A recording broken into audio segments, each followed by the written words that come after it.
Paper leak पर देश में हंगामा मचा हुआ है। पहले नीट का पेपर, फिर यूजीसी नेट का पेपर। सरकार के ऊपर तो छात्रों का विश्वास ही नहीं रहा और ये एग्जाम करवाने वाली एजेंसी एनटीए तो पहले दिन से अपनी गलती नहीं मान रही। एनटीए तो ये भी मानने को तैयार नहीं है कि उसकी वेबसाइट से कोई डेटा लीक हुआ है, जबकि दूसरी तरफ डार्क वेब पर एनटीए के एडमिन पोर्टल के लॉगिन और पासवर्ड की बोलियां लग रही हैं, उनके दाम तय हो रहे हैं। इसी डार्क वेब पर यूजीसी नेट की परीक्षा देने वाले हजारों छात्रों का डेटा लीक हुआ। उनके रोल नंबर से लेकर एडमिट कार्ड तक लीक हो चुके हैं, जिसके बाद एग्जाम भी रद्द करना पड़ा। लेकिन फिर भी एनटीए मानने को तैयार नहीं है। ये पूरी रिपोर्ट देखिए।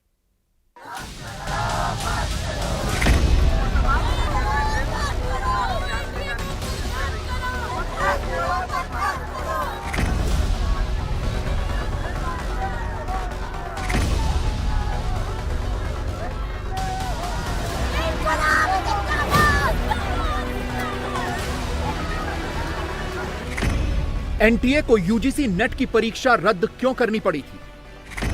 डार्क वेब पर एनटीए का कौन सा डेटा लीक हो गया था? डार्क वेब पर एनटीए की वेबसाइट का लॉगिन और पासवर्ड कैसे बेचा जा रहा था? यूजीसी नेट की परीक्षा देने वाले हजारों छात्रों का डेटा डार्क वेब पर कैसे उपलब्ध था? परीक्षा से पहले ही छात्रों की तस्वीर, एड्रेस, एग्जाम सेंटर और रोल नंबर की जानकारी कैसे आ गई थी?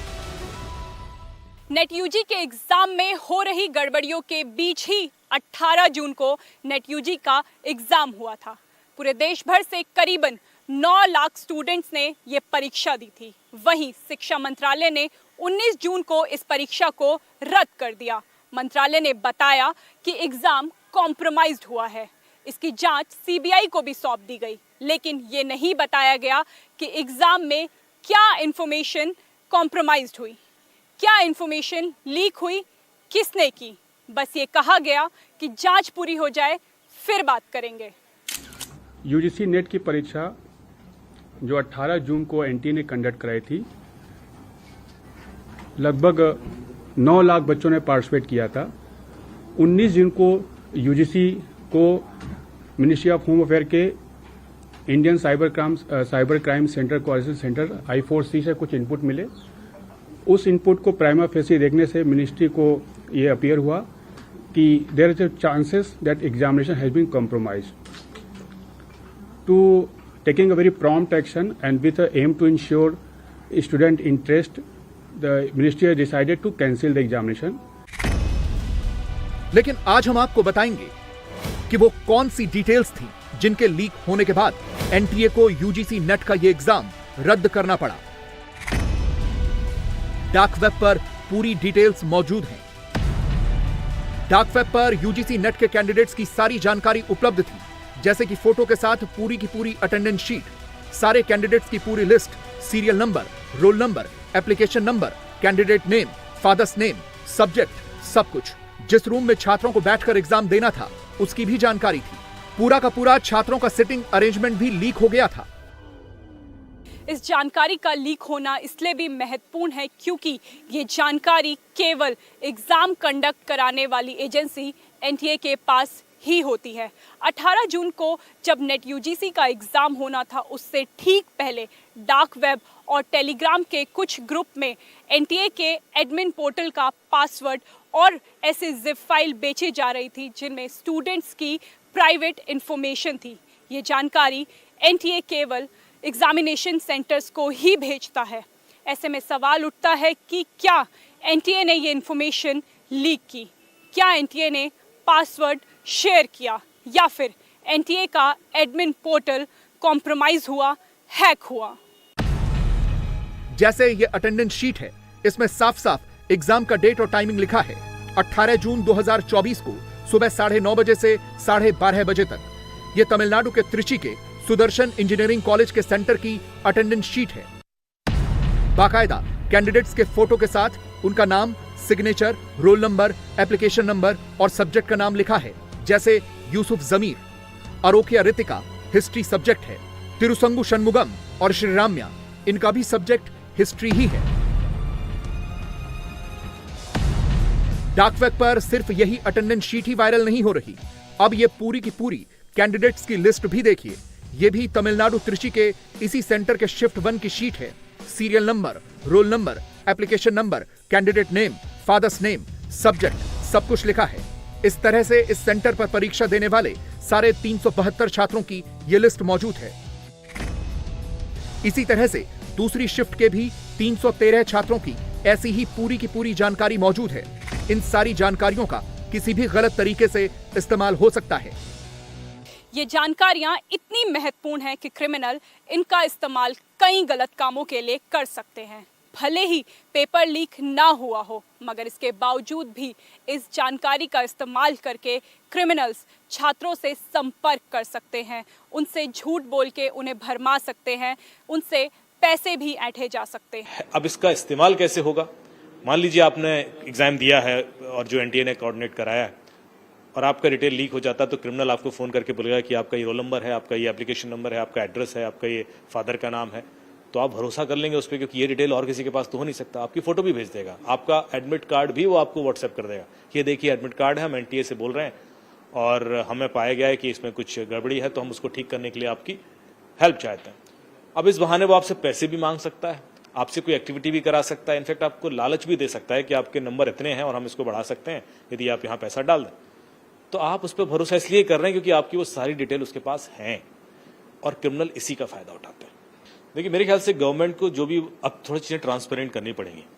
इसके खिलाफ ये बोल देना कि नहीं हम तो हैक नहीं है, हम तो सेफ हैं, आई थिंक जो बेटर अप्रोच ये होगी कि हमने ऑडिट कराया, ये ऑडिट रिपोर्ट और ये पब्लिक कर दीजिए आप। इसमें कोई दिक्कत नहीं है कि हमने सिक्योरिटी ऑडिट करा लिया है और अभी कोई वल्नरेबिलिटी नहीं पाएगी, तो ट्रस्ट बनेगा। आप छुपा के सिर्फ जस्टिफिकेशन देंगे तो ट्रस्ट नहीं बनता। दूसरा चीज, अब हमने प्रोसेस में ये चेंजेस कर दिए हैं, क्योंकि और वो चेंजेस आप बताइए कि क्या किए हैं ताकि लोगों को ट्रस्ट हो कि हाँ भैया अब ये फुल प्रूफ हो गया। लेकिन सवाल यह है कि इतनी महत्वपूर्ण जानकारियां लीक कैसे हो गई और ये लीक कहां से हुई?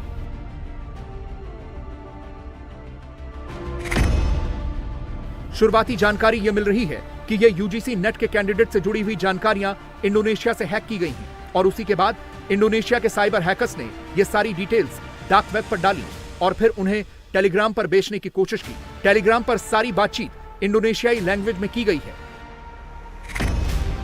जैसे सबसे पहले एनटीए के वेब पोर्टल का परफॉर्मा टेलीग्राम पर रखा गया, बाकायदा एनटीए के बारे में जानकारी दी गई।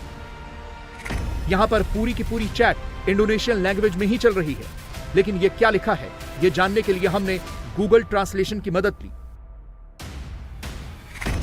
इसमें सीधा सीधा लिखा गया था कि डेटाबेस का एक्सेस बाद में देंगे, ताकि तुम कुछ अपलोड करना चाहो तो कर लो। किसी और ने यूजर नेम और पासवर्ड मांगा। यहां एनटीए की वेबसाइट के यूजर नेम और पासवर्ड की बात हो रही है। इस शख्स को जवाब दिया गया, लेकिन वो भी इंडोनेशियाई भाषा में ही था। हमने फिर गूगल ट्रांसलेट चेक किया कि ये क्या लिखा है, तो पता चला कि ये पूछ रहा था कि क्या तुम वेबसाइट में एंटर होना चाहते हो। और ये सब कब हो रहा था? तब जबकि यूजीसी नेट का एग्जाम हुआ नहीं था। 18 तारीख को इनफैक्ट कुछ टेलीग्राम चैनल्स हैं जो इंडोनेशियन लोगों के हैं, उन्होंने आपस में इंडोनेशियन भाषा में ही बातचीत की है कुछ हैकर्स ने कि उनके पास एनटीए की वेबसाइट का कंट्रोल है। उन्होंने इनफैक्ट एनटीए के जो कंट्रोल पैनल का स्क्रीनशॉट भी शेयर किया उसमें 18 तारीख को, और उसमें फिर पासवर्ड बेचने की रिक्वेस्ट की गई। ये सारी चीजें 18 को डिस्कशन हो रही थी, टेलीग्राम चैनल पर भी थी और डार्क वेब पर एक जिप फाइल फ्लोट हुई जिसमें काफी सारा सेंसिटिव डेटा था एनटीए का, जो कि सिर्फ उन्हीं के पास हो सकता है। अब ये डेटा था क्या? ये उनके बच्चों के एडमिट कार्ड हैं, सेंटर्स के डिटेल्स हैं, कहाँ पर एग्जाम है, किस सब्जेक्ट का है, एडमिट कार्ड में नेम, फादर का नाम, उनके application number, roll number, addresses वगैरह हैं। ये पीआई डेटा कहते हैं इसको, पर्सनल आइडेंटिफाइबल इंफॉर्मेशन। यदि ये कहीं पे भी गलत हाथ में चला जाए तो ये बहुत तरीके से आपको नुकसान पहुंचा सकता है। अब ऐसे में ये डेटा दो ही जगह होता है, या तो सर्वर पर होता है या जहां एग्जाम हो रहा है वहां हो सकता है, इसके अलावा और कहीं नहीं होना चाहिए। तो या तो वो सर्वर से हैक हुआ है या जिस जगह पर एग्जाम हो रहा था वहां से हैक हुआ है, ये जांच का विषय है, लेकिन ये इवेंचुअली डार्क वेब पर गया है। अब सवाल यह है कि हैकर्स ने एनटीए की वेबसाइट को हैक करके वहां से ये सारी जानकारियां निकाली, या फिर किसी ने उन्हें ये डेटा प्रोवाइड करवाया और फिर उन्होंने उसे डार्क वेब पर बेचा। एनटीए दावा कर रहा है कि उनकी वेबसाइट और बाकी के सारे वेब पोर्टल पूरी तरह से सुरक्षित हैं। कह रहे हैं कि हैकिंग की कोई भी जानकारी पूरी तरह से गलत है। अब अगर एनटीए का दावा सही है और उनकी वेबसाइट हैक नहीं हुई, डेटा लीक नहीं हुआ, तो फिर ये जानकारियां कहां से आई? स्टूडेंट्स के roll number, ID card number, इस तरह की जानकारियां कहां से मिली? ये देखिए, पूरा का पूरा स्टूडेंट्स का रूम सीटिंग का चार्ट भी मौजूद है। रोल नंबर, सब्जेक्ट, सब कुछ है। रोल नंबर और शिफ्ट वाइज पूरे के पूरे सिटिंग प्लान की जानकारी मौजूद है। एब्सेंटी का परफॉर्मा भी है, यानी जो भी स्टूडेंट्स एब्सेंट होता उसकी जानकारी इस फॉर्म में भरनी होती है। ये जानकारियां कैसे लीक होती, बस इन्हीं सवालों के जवाब एनटीए को देने हैं, जो वो फिलहाल देने से बच रहा है। एनटीए तो नीट में भी गड़बड़ी नहीं मान रहा था। अभी भी एनटीए नीट में पेपर लीक नहीं मान रहा है। दूसरी तरफ सीबीआई ने पेपर लीक केस में कार्रवाई शुरू कर दी है।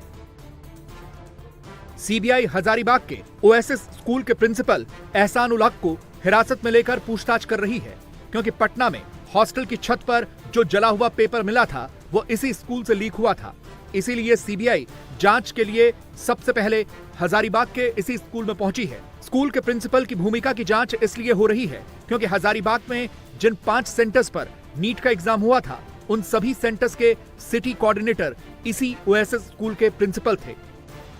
प्रिंसिपल हैं जो कि पीछे बैठे हुए ब्लू कलर की शर्ट में, क्योंकि आरोप ये लग रहा था कि जो इस स्कूल को पेपर अलॉट हुआ था, वो जो सीरियल नंबर था, पटना के अंदर वो पेपर जो है वो जला हुआ पाया गया। फिलहाल देखिए, ये प्रिंसिपल है। पीछे की तरफ अगर मैं आपको दिखाऊं तो ब्लू कलर की शर्ट में सबसे पीछे की सीट पर स्कूल के प्रिंसिपल बैठे हुए हैं। सीबीआई प्रिंसिपल से स्कूल में पहले कई घंटे पूछताछ की और अब यहां से प्रिंसिपल को लेकर सीबीआई की टीम निकल रही है। सीबीआई ये जानना चाहती है कि अगर पेपर यहां से लीक हुआ है, जिसको लेकर प्रिंसिपल लगातार ये दलील देते रहे हैं कि उनके पास पेपर जो है 5 तारीख को आया, उन्हें नहीं पता कि ये पेपर पटना में जला हुआ कैसे पाया गया। तो फिलहाल कई घंटे की पूछताछ पहले स्कूल के अंदर की और अब स्कूल के अंदर पूछताछ करने के बाद सीबीआई की टीम जो है अपने साथ हिरासत में लेकर स्कूल के प्रिंसिपल को जा रही है।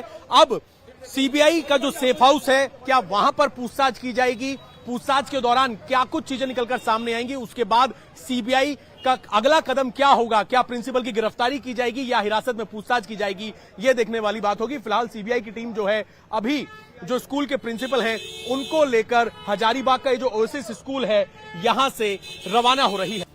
जांच में जुटी सीबीआई मिसिंग कड़ियां जोड़ रही है। पेपर लीक के पूरे ट्रेल में क्या मिसिंग है, ये भी समझिए। 3 मई को नीट का पेपर रांची से एक वैन के जरिए हजारीबाग की कुरियर कंपनी के पास पहुंचा। पेपर को सीधे हजारीबाग के एसबीआई बैंक की ब्रांच में ले जाना था, लेकिन वैन ड्राइवर ने पेपर कुरियर कंपनी के ऑफिस पहुंचा दिया। कुरियर कंपनी ने नीट के प्रश्न पत्रों को बैंक तक पहुंचाने के लिए एक ई रिक्शा ड्राइवर हायर किया, जिसने अकेले ही ये प्रश्न पत्र एसबीआई की ब्रांच तक पहुंचाए। कुरियर कंपनी के ऑफिस से एसबीआई के ब्रांच की दूरी सिर्फ 1.5 किलोमीटर है, लेकिन इस ई रिक्शा ड्राइवर को पहुंचने में 1 से 1.5 घंटे लग गए। ये भी सवालों के घेरे में है। सीबीआई अपनी जांच में इन कड़ियों को जोड़ रही है कि पेपर लीक कहां से हुआ, क्योंकि लूपहोल तो बहुत जगह हैं। इस वक्त हम मौजूद हैं हजारीबाग के उसी एसबीआई बैंक में, जहां पर 3 तारीख को इन नीट के क्वेश्चंस पेपर को संभाल कर रखा गया था और 5 तारीख यानी कि जिस दिन अलग अलग सेंटर्स पर इस एग्जामिनेशन को कंडक्ट कराया गया, तो इसी हजारीबाग के एसबीआई ब्रांच से इन क्वेश्चंस पेपर को अलग अलग जो सेंटर्स थे वहां के कोऑर्डिनेटर्स ने अपना बैच नंबर दिखाकर यहां से क्वेश्चंस पेपर को निकलवाया। क्वेश्चंस पेपर सेंटर्स पर गए और वहां पर एग्जाम कंडक्ट हुआ। सवाल यह खड़ा हो रहा है कि यहां से तकरीबन 1.5 किलोमीटर की दूरी पर वो कुरियर कंपनी है। कुरियर कंपनी में जो तमाम क्वेश्चंस पेपर थे नीट के, वो रांची से एक ट्रांसपोर्ट की गाड़ी के जरिए पहुंचते हैं, लेकिन जो एसओपी होती है कि इन क्वेश्चंस पेपर को उस गाड़ी को सीधा बैंक में लेकर आना था, लेकिन वो जो गाड़ी वाला होता है वो इन तमाम क्वेश्चंस पेपर को लेकर सीधा कुरियर कंपनी पहुंच जाता है। कुरियर कंपनी के शटर के बाहर इन क्वेश्चंस पेपर को रखा जाता है और फिर जो कुरियर कंपनी है वो एक ई रिक्शा को हायर करके इन पेपर्स को लोड कराती है ई रिक्शा में, और करीब 1.5 किलोमीटर की दूरी जो है बताया जा रहा है 1 से 1.5 घंटे में वो ई रिक्शा तय करके इस हजारीबाग के एसबीआई बैंक में आता है, जिसके बाद इस बैंक के अंदर उन तमाम नीट के क्वेश्चंस पेपर को 3 से 5 तारीख तक यहां पर रखा जाता है। सवाल ये खड़ा हो रहा है कि आखिरकार उस ई रिक्शा में जो क्वेश्चंस पेपर यहां पर आए थे, जो कुरियर कंपनी से यहां पर आने तक कोई गड़बड़ी तो नहीं हुई? अब तक की जांच से यह तो साफ हो गया है कि पूरे पेपर लीक कांड को एक संगठित तरीके से अंजाम दिया गया। एग्जाम शुरू होने के 48 घंटे पहले ही पेपर लीक हो चुका था। तभी तो उसके बाद पटना में कैंडिडेट्स इकट्ठे किए गए, पैसों का इंतजाम हुआ, पेमेंट हुई, सबको पेपर रटवाया गया। लेकिन सवाल यह है कि यह सब सामने दिख रहा है तो फिर एनटीए या शिक्षा मंत्रालय गलती मान क्यों नहीं रहा?